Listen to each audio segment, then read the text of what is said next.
Many parts of the UK are still stuck with copper ADSL broadband, but if you live in one of these areas, there are actually ways of getting faster broadband. So in this video, we've explained some of the ways to get a faster internet connection if you live in the countryside or somewhere else with no fibre broadband access. But before we begin, thanks to 3 for sponsoring this video. Their 4G hub router, and sometimes their 5G hub as well, can be a great way to get online, even in fairly remote locations, without good fibre broadband access. So make sure to click the link in the description to the 3 home broadband coverage checker and put in your postcode here to see if you can get their 4G hub or 5G hub deals at your address when you're watching this.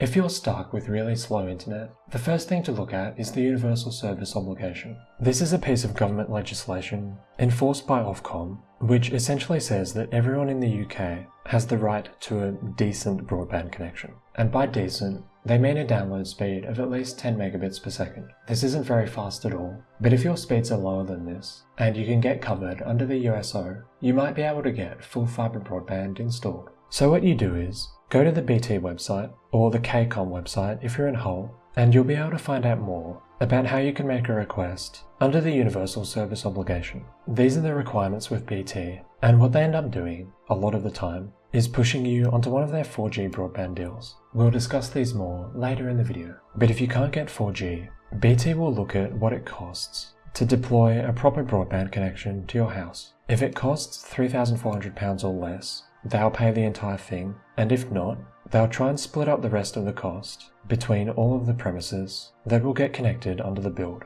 This is far from a perfect scheme, and we've seen a lot of issues with it. For example, huge quotes, like £50,000 or more, to get people online. But if you are at a property that falls under this scheme, it's definitely worth at least contacting BT or KCOM and seeing if you can get fibre broadband under the Universal Service Obligation at the moment.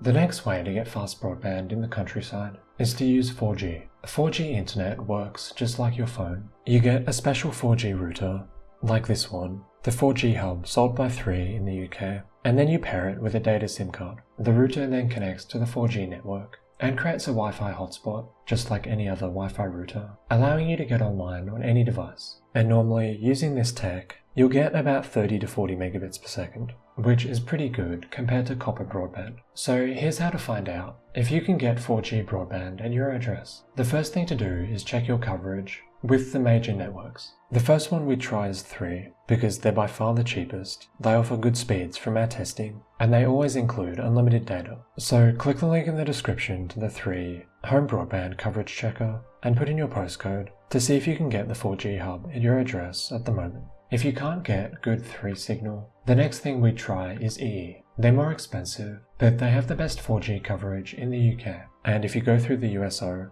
this is probably what BT will push you towards if they think you can get 4G, because they own EE. So this is EE's 4G router. Confusingly, it's called the Smart 4G Hub instead of just 4G Hub with 3. And as you can see, it is a fair bit more expensive, especially if you want unlimited data. But there are 1-month contracts available, which is good to see. The thing about EE is, they don't check your postcode before letting you buy one of these, so you'll need to do it yourself. In the description, we've linked to the EE 4G coverage checker. Just put in your postcode here, make sure 4G is selected on the left, and then look for good indoor and outdoor coverage, which is shown in blue on the map here. So at this address, you'd probably get at least 30 to 40 megabits with the Smart 4G hub. And even though it is expensive, we think it would definitely be worth looking at. If you can't get good EE or 3 4G signal, it's worth checking Vodafone and O2, so we've linked to their coverage maps in the description as well. Vodafone has what they call a GigaCube router,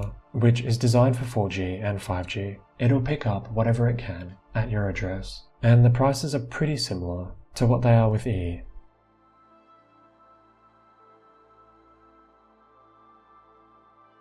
But what if you've checked your postcode with all of the big 4 networks, and you found you're only able to get good outdoor 4G coverage? For example, in one of these areas, shown in grey on EE's coverage map. It is a bit more difficult, but in these areas, you might be able to use an external antenna to pick up better 4G signal. You can buy these external antennas like the waveform Quad Mini, which we've reviewed in another video on this channel, and mount them on the outside of your house. Then you feed their signal indoors using this special cable, which you can feed through a window and still shut the window completely to connect the antenna to your 4G router, helping you pick up strong 4G signal even if you only have outdoor coverage. The antenna itself is weatherproof, and there's normally a few different ways of mounting them, depending on what meets your needs best. Using this website, cellmapper.net, you can get an idea of where the nearest tower is on the network you're using from your house, and then point the external antenna towards it. These antennas can be a bit expensive and are a bit involved to set up, but for many properties, they can help you get the fastest possible broadband speeds at your address if you can't get fibre at the moment. If you want to learn more about these antennas, watch some of the other videos on this channel and click the link in the description to the waveform Quad Mini and Quad Pro on Amazon to learn more about them and see what they cost at the moment.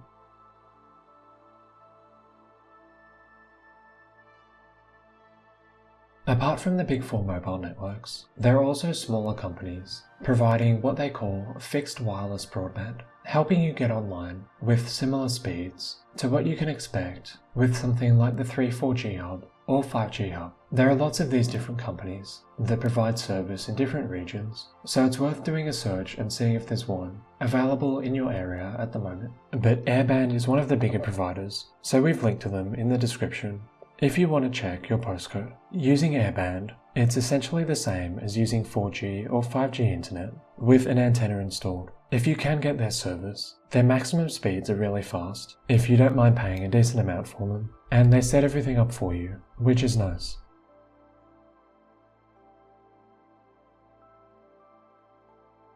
Sort of similar to Airband, there are also small independent companies rolling out their own fibre networks around the UK at the moment, including in remote areas. So it's also worth checking whether one of these altnets is available at your address, because they can sometimes go a bit under the radar. For example, there's this company called B4RN, or Broadband for the Rural North, which is essentially just a community organisation that's decided to roll out fibre broadband in certain parts of the north and northeast for pretty reasonable prices as well. Often, when these networks roll out, they'll do a letterbox drop, but it's entirely possible you might have missed this, or one has just been deployed that you don't know about. So while it might be a bit of a long shot, it is definitely worth looking and seeing if there are any altnets in your area that have deployed recently or are about to.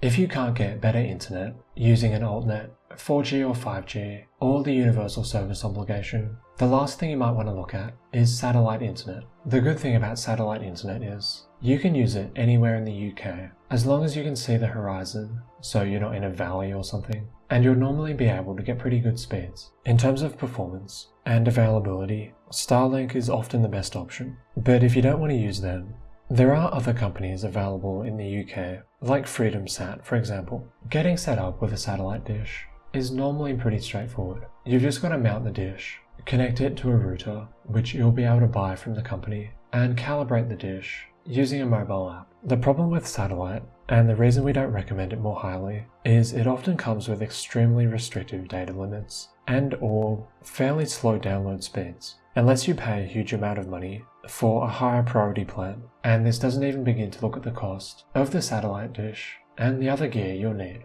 To get started with Starlink, for example, they quote £300 up front. As a last resort, it is really good that we can get satellite internet throughout the UK at the moment, but we'd only really look at this if you have a decent amount of money to spend, and you definitely can't get 4G or fibre broadband at your address at the moment.